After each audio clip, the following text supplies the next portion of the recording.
আপনি কি জানেন 90% এরও বেশি ট্রেডার স্টক মার্কেটে ফেল করে? এর পেছনে মেইন কারণটা কি? এদের কাছে প্রপার সলিড ট্রেডিং স্ট্র্যাটেজি না থাকা।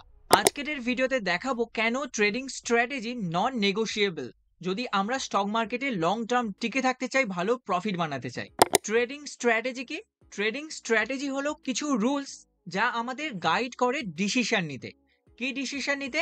কখন আমরা কিনবো, কখন আমরা বিক্রি করব, কিভাবে আমরা রিস্ক ম্যানেজমেন্ট করব। এই যে ডিসিশন নিতে আমাদের হচ্ছে ট্রেডিং স্ট্র্যাটেজি সাহায্য করে, গাইড করে। আমরা যদি একটা এক্সাম্পল দেখি তাহলে আমাদের কাছে আরো জিনিসটা ক্লিয়ার হয়ে যাবে যে কিভাবে একটা ট্রেডিং স্ট্র্যাটেজি আমাদের গাইড করবে মার্কেটে, কখন আমাদের কিনতে হবে বা কখন আমাদের বিক্রি করতে হবে এবং কিভাবে রিস্ক ম্যানেজমেন্ট করতে হবে। তার জন্য আমরা একটা খুবই সিম্পল সুইং ট্রেডিং স্ট্র্যাটেজি দেখব। স্ট্র্যাটেজিটা দেখার জন্য আমরা ট্রেডিং ভিউতে এসে গেছি এবং এসে এখানে সার্চ করব রিলায়েন্স। এটা একটা বেস্ট কোম্পানি, সব থেকে বড় মার্কেট ক্যাপ আমাদের ইন্ডিয়ান স্টক মার্কেটে। এবারে এখানে একটা ইন্ডিকেটর লাগানো আছে, এটাকে প্রথমে এখান থেকে সরিয়ে দিলাম। আর আমাদের এখানে ডেইলি টাইম ফ্রেম সিলেক্ট করা রয়েছে। তারপরে আমরা ইন্ডিকেটরসে যাব। ইন্ডিকেটরসে গিয়ে লিখবো SMA, সিম্পল মুভিং অ্যাভারেজ বা মুভিং অ্যাভারেজ সিম্পল। এটাকে সিলেক্ট করে নেব। তারপরে এর সেটিংসে যাব। মুভিং অ্যাভারেজের এখানে লেন্থকে গিয়ে আমরা 200 করে দেব।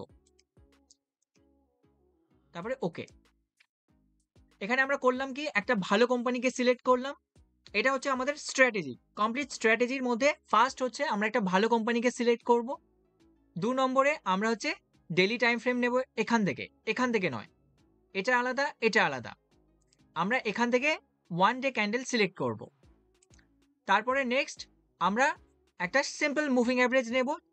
কত মুভিং অ্যাভারেজ? এটা 200 ডে মুভিং অ্যাভারেজ। তারপরে যখন শেয়ার প্রাইস এই 200 ডে মুভিং অ্যাভারেজকে টাচ করবে তখন আমরা বাই করব এবং যখন অল টাইম হাই বানাবে তখন আমরা সেল করব। এই স্ট্র্যাটেজিটা এত সিম্পল। এই জিনিসটা আমরা করব। এবারে দেখি আমাদের এই স্ট্র্যাটেজি কি রেজাল্ট দেয়। যেমন শেয়ার প্রাইস এখানে টাচ করেছিল 200 ডে মুভিং অ্যাভারেজকে, তাহলে আমাদের এখানে বাইং হবে, সেলিং হবে অল টাইম হাই যখন বানাবে। অল টাইম হাই বানিয়েছে এখানে, তাহলে এখানে আমাদের সেলিং হবে। এখানে বাইং, এখানে সেলিং। প্রায় 29% এর টার্গেট আসলো। তারপরে আবার এখানে সেম হয়েছে। প্রাইস আমাদের 200 ডে মুভিং অ্যাভারেজকে টাচ করেছে, আবার অল টাইমে গেলে আমরা বিক্রি করে দেব। এখানে 15% অল টাইম হাই বানিয়েছে, এখানে 15% এর আমাদের এখানে টার্গেট। তারপরে এখানে আবার 200 ডে মুভিং অ্যাভারেজকে টাচ করেছে প্রাইস, তো এখানে কিনবো। বিক্রি করব কোথায়? যখন অল টাইম হাই বানাবে। অল টাইম হাই বানিয়েছে এখানে, তাহলে আমাদের এখানে সেলিং হবে। এখানে 18%। আবার সেম জিনিসটাই করব। এখানে বাইং, 200 ডে মুভিং অ্যাভারেজকে টাচ করেছে, এখানে সেল করব আমরা। এই যে অল টাইম হাই বানাচ্ছে যেখানে, এখানে অল টাইম হাই বানিয়েছে, এখানে আমরা সেল করব 25%। সেম এখানেও, এখানে টাচ করেছে, এখানে আমাদের সেলিং হবে। এখানে নয়, আমাদের সেলিং হবে এই জায়গাতে। 200 ডে মুভিং অ্যাভারেজকে টাচ করেছে, বাইং, অল টাইম হাই বানিয়েছে, সেলিং। সেম জিনিস এখানে, এখানে বাইং হয়েছে, সেলিং হবে কখন আমাদের? যখন অল টাইম হাই বানাবে। তো অল টাইম হাই বানাতে টাইম লেগে গেছে, এখানে আমাদের অল টাইম হাই বানিয়েছে, তো আমাদের এখানে সেলিং হবে। তারপরে আবার 200 ডে মুভিং অ্যাভারেজকে এখানে আবার টাচ করেছে, এক্সিট দেওয়ার পর এখানে, তাহলে আমাদের আবার বাইং হবে, এখানে সেলিং হবে এখানে। তো যতবার আমরা এই জিনিসটা দেখলাম এতক্ষণ পর্যন্ত, একটা ট্রেড, দুটো ট্রেড, তিনটে, চারটে, পাঁচটা, ছটা, সাতটা, সবগুলো ট্রেডে আমাদের প্রফিট দিয়েছে। কখনো কম টাইম লেগেছে, আবার কখনো বেশি টাইম লেগেছে, বাট কনসিস্টেন্ট আমাদের প্রফিট দিচ্ছে। একটা সিম্পল স্ট্র্যাটেজি, বেশি কিছু কমপ্লেক্স নেই। এখানে আমাদের 29% দিয়েছে, এখানে 15%, এখানে 18%, এখানে 25%, এখানে 18%, এখানে 17%, এখানে 16%। আর এখন 200 ডে মুভিং অ্যাভারেজকে প্রাইস টাচ করে নিচে চলে এসেছে শেয়ার প্রাইস। তো এখানে কি হওয়ার পসিবিলিটি সব থেকে বেশি? সেম জিনিসটা যা এখানে হয়েছে, যে আবার একটা নতুন হাই বানাবে।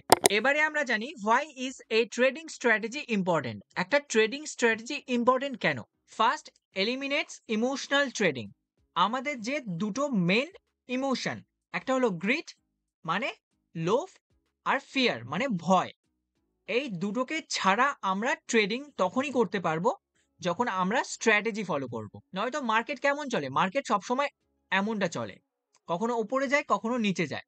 তো আমরা কখন কিনবো কখন বিক্রি করব, সেটা কিভাবে আমরা ডিসাইড করতে পারি? সেটা ডিসাইড করার একটাই উপায়, একটা প্রপার স্ট্র্যাটেজি থাকা। যদি প্রপার স্ট্র্যাটেজি না মেনে চলি, আমরা হচ্ছে যখন দেখবো শেয়ার প্রাইস উপরে যাচ্ছে তখন গিয়ে আমরা এখানে কিনবো, আর আলটিমেটলি তারপরে কি হবে? এখান থেকে শেয়ার প্রাইস নিচে চলে যাবে। আর যখন আমরা ভয়ে বিক্রি করে দেবো এইসব জায়গায় লসে, তারপরে কি হবে? শেয়ার প্রাইস উপরে চলে যাবে। তো এই জিনিসটা আমরা তখনই বাদ দিতে পারবো, এই ইমোশনাল ট্রেডিং, যখন আমরা প্রপার স্ট্র্যাটেজি মেনে চলবো। ২ নম্বর, প্রোভাইডস কনসিস্টেন্সি। মানে আমরা যদি না কোনো সিস্টেম মেনে চলি, যে আমাদের মনে হচ্ছে এখান থেকে প্রাইস বাড়তে পারে, আর আমরা যদি এখানে কিনে নিই, তারপরে ধরলাম প্রাইস বাড়লো, তারপরে এখানে আমরা বিক্রি করে দিলাম, বাট তারপরে আবার কোথায় এন্ট্রি নেব?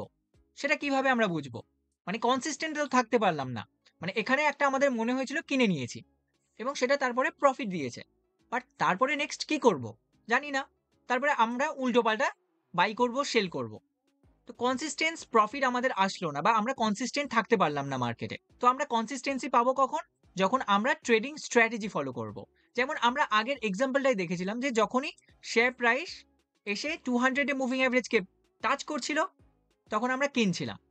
তো নেক্সট যখন আবার আসবে, তখন আমরা জানি যে এখানে টাচ করলে আমরা এখানে আবার কিনবো। তারপরে আবার যদি নেক্সট এসে আবার এই 200 এ মুভিং অ্যাভারেজকে টাচ করে, তখন আমরা কিনবো। বাট এই যে সিস্টেমটা, যেখানে আমরা কিছুই জানি না, যে শেয়ার প্রাইস উপরের দিকে যাচ্ছে, আমরা মনে করছি যে কিনলে এখানে প্রফিট হবে। আর সেই অনুসারে যদি আমরা কিনি কোনো স্ট্র্যাটেজি ছাড়া, তো নেক্সট আমরা কখন কিনবো বা কখন বিক্রি করব? তো সেই জিনিসটা আমাদের একটা ট্রেডিং স্ট্র্যাটেজি ক্লিয়ার করে বলে। এটা হচ্ছে আমাদের প্রোভাইডস করে একটা consistency. Trading without strategy is like driving without a map. মানে ট্রেডিং স্ট্র্যাটেজি ছাড়া করা মানে একটা ম্যাপ ছাড়া আমরা গাড়ি চালাচ্ছি। আমরা অনেক সময় ভাগ্যবান হতে পারি, লাকি হতে পারি, হয়তো প্রফিট কখনো কখনো আসতে পারে, বাট বেশি সম্ভাবনা কি আমরা যদি ম্যাপ ছাড়া গাড়ি চালাই, আমরা হারিয়ে যেতে পারি। তো শেয়ার মার্কেটের ক্ষেত্রে আমরা যদি স্ট্র্যাটেজি ছাড়া চলি, তাহলে আমাদের লস হওয়ার সম্ভাবনা অনেক বেশি। ৩ নম্বর, হেল্পস ম্যানেজ রিস্ক। এখানে একটা পয়েন্ট আছে। আমরা যখন ওই স্ট্র্যাটেজিটা দেখছিলাম, তো ওইখানে ওই স্ট্র্যাটেজি অনুযায়ী আমাদের ধরুন একটা বাইং আসলো। তো আমরা ওখানে কত টাকা ইনভেস্ট করব, বা ট্রেডিং এর জন্য কত টাকা দেব? আমাদের 100% ক্যাপিটাল কি দিয়ে দেব? 100% দেব? না। আমরা একটা সিস্টেমেটিক্যালি অ্যাপ্রোচ নেব। আমাদের যে টোটাল ক্যাপিটাল, তার ৫ থেকে ৬% টাকা আমরা হচ্ছে একটা কোম্পানিতে যখন আমরা ট্রেড করব, তখন ওই একটা ট্রেডের পেছনে দিতে পারি। মানে যখন এরকম 200 এর মুভিং এভারেজ এরকম যাচ্ছে, আর শেয়ার প্রাইস এসে উপর থেকে এসে এরকম টাচ করছে, তখন আমাদের টোটাল ক্যাপিটালে ম্যাক্সিমাম আমরা হচ্ছে ৬% যেতে পারি। মানে ৬% টাকা নিয়ে এখানে ট্রেড করতে পারি বা ট্রেডের জন্য দিতে পারি। তারপরেও যদি আবার শেয়ার প্রাইস নিচে যায়, আমরা আর সেখানে টাকা লাগাবো না। এটা করলে আমাদের হচ্ছে রিস্ক ম্যানেজমেন্ট থাকবে। এটাও হচ্ছে স্ট্র্যাটেজিরই পার্ট, যে আমরা একটা কোম্পানিতে কত টাকা ইনভেস্টিং এর জন্য দেব বা ট্রেডিং এর জন্য দেব। এতে আমাদের রিস্ক ম্যানেজ থাকে। নয়তো আমরা যদি একটা কোম্পানিতে আমাদের 100% টাকা দিয়ে দিই, আর সেই কোম্পানিটা যদি অনেকদিন নিচে পড়ে থাকে, আমাদের এখানে মেইন যে রিস্ক থাকছে সেটা হচ্ছে আমাদের হোল্ডিং পিরিয়ড। মানে আমরা কোনো একটা কোম্পানিতে আমাদের স্ট্র্যাটেজি অনুযায়ী এন্ট্রি করলাম, বাট তারপরে টার্গেট অ্যাচিভ করতে কতদিন টাইম লাগবে, সেটা আমরা আগে থেকে কখনোই জানতে পারবো না, এবং জানা পসিবলও নয়। তো সেটা কখনো ১ বছর হতে পারে, আবার কখনো ১ মাসও হতে পারে, যেহেতু আমরা সুইং ট্রেডিং করছি। যদি কোনো কোম্পানি ১ বছর কিছুই না পারফর্ম করে, যেন এই জায়গাতেই রয়েছে বা আরো একটু নিচে গিয়ে এক জায়গায় কনসলিডেট করছে, সেই জায়গায় আমরা যদি আমাদের টোটাল 100% ক্যাপিটাল দিয়ে দিই ট্রেডিং এর জন্যে একটা কোম্পানিতে, তাহলে আমাদের টাকাটা ওখানে ১ বছরের জন্য আটকে থেকে গেল। সেই পিরিয়ডটা আরো লংও হতে পারে, সেটা আমরা আগে থেকে জানি না। আর সেই সময় অন্যান্য কোম্পানিতে ভালো, ভালো অপরচুনিটি আসছে সেম স্ট্র্যাটেজিতে। বাট সেই অপরচুনিটি গুলো আমরা নিতে পারবো না। কারণ কি? আমাদের কাছে ক্যাপিটালই নেই। তো এটা থেকে বাঁচতে গেলে আমাদের রিস্ক ম্যানেজমেন্ট করতে হবে। যে একটা কোম্পানিতে আমাদের টোটাল পোর্টফোলিওর ম্যাক্সিমাম আমরা ৬% টাকা দেব ট্রেডিং এর জন্যে।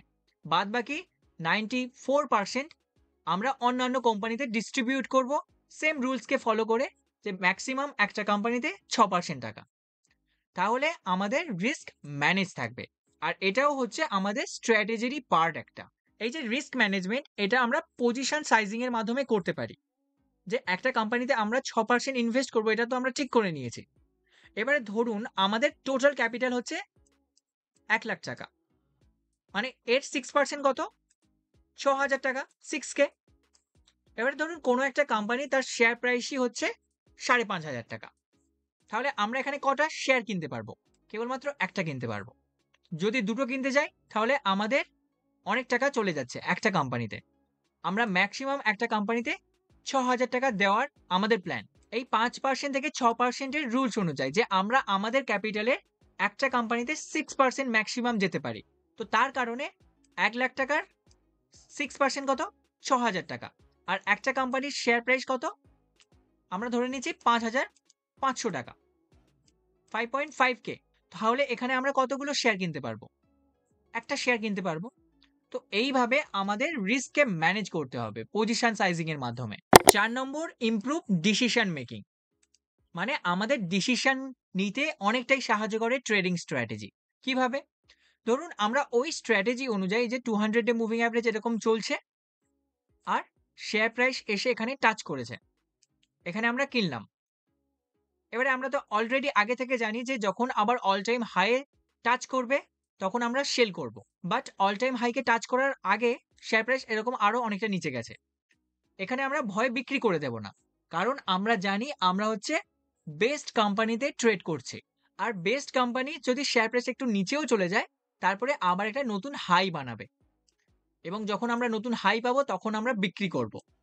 তো যখন শেয়ার প্রাইস এরকম নিচে যাবে তখন আমাদের ভয় পাওয়ারও কোনো কারণ নেই। কারণ আমরা যে স্ট্র্যাটেজি অনুযায়ী কাজ করছি সেটা আমরা নিজেরা ব্যাক টেস্ট করেছি। আমরা নিজেরাই দেখেছি যে যখনই 200 ডে মুভিং অ্যাভারেজে কোনো বেস্ট কোম্পানির শেয়ার এসে টাচ করে, তারপরে আবার একটা নতুন হাই বানায়।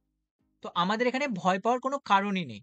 কারণ আমরা বেস্ট কোম্পানিকে সিলেক্ট করছি এবং প্রপার স্ট্র্যাটেজি মেনে সিলেক্ট করছি। উইথআউট স্ট্র্যাটেজি আমরা জুয়া খেলি, বাট উইথ স্ট্র্যাটেজি আমরা ট্রেড করি।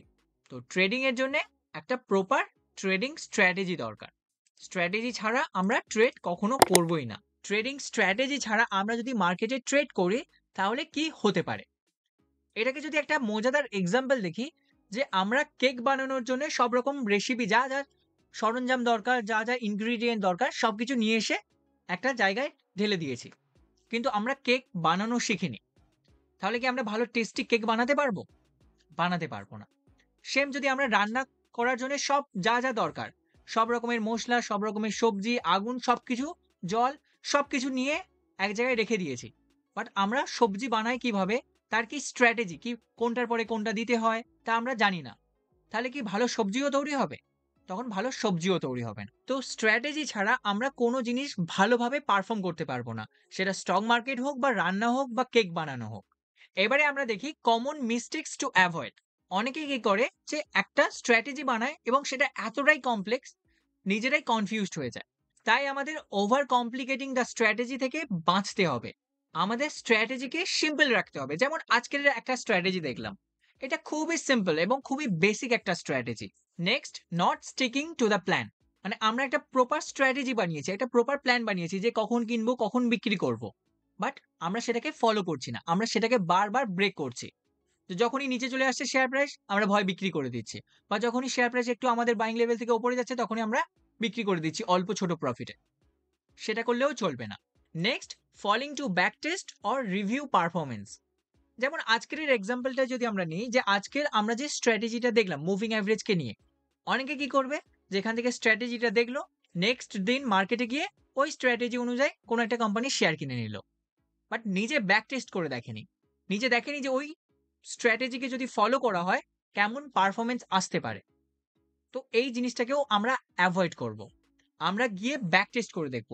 ব্যাক টেস্ট কিভাবে করতে হয়? আমরা যেটা আজকে করছিলাম, আমরা যে এক্সাম্পল দেখছিলাম ওটা ব্যাক টেস্টই ছিল। যে পেছনে গিয়ে আমরা দেখছিলাম যে যখনই ওই কন্ডিশনগুলো মিট হচ্ছিল একসাথে, তারপরে কি রেজাল্ট হয়েছে, ওটাকেই ব্যাক টেস্ট বলা হয়। তো ব্যাক টেস্ট আমাদের করতে হবে। আপনার কাছে যদি কোনো ট্রেডিং স্ট্র্যাটেজি এখনো না থাকে, তাহলে আজই একটা ট্রেডিং স্ট্র্যাটেজি বানান। বা ইউটিউবে অনেক ভালো ভালো ট্রেডিং স্ট্র্যাটেজি রয়েছে, অনেক ভালো ভালো বইয়ে বিভিন্ন ট্রেডিং স্ট্র্যাটেজি আছে, সেগুলো দেখুন, সেগুলো নিজে ব্যাক টেস্ট করে দেখুন। একটা প্রপার ট্রেডিং স্ট্র্যাটেজি স্টক মার্কেটে আপনার সাকসেসের ফাউন্ডেশন। আপনার নিজের ট্রেডিং স্ট্র্যাটেজি বানাতে গিয়ে কোথায় প্রবলেম হচ্ছে তা আমাদের অবশ্যই কমেন্টে জানাবেন। আজকের এই ভিডিওতে আমরা যেসব কোম্পানিগুলোকে নিয়ে ডিসকাস করলাম এগুলো কোনো রকমের সেলিং বা বাইং রিকমেন্ডেশন নয়, এগুলো শুধুমাত্র আমরা এডুকেশন পারপাসের জন্যই ডিসকাস করছি। এবং যে স্ট্র্যাটেজি নিয়ে আমরা ডিসকাস করলাম এটাও কোনো রকমের রিকমেন্ডেশন নয়, আপনি নিজের সিদ্ধান্তে নিজের অ্যানালাইসিসের বেসিসে ট্রেড করুন।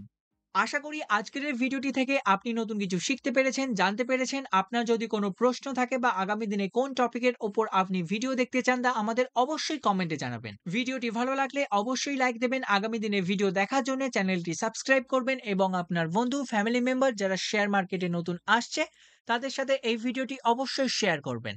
শেয়ার করার মাধ্যমে আমরা একসাথে গ্রো করতে পারবো। আবার দেখা হবে নেক্সট ভিডিওতে। ধন্যবাদ।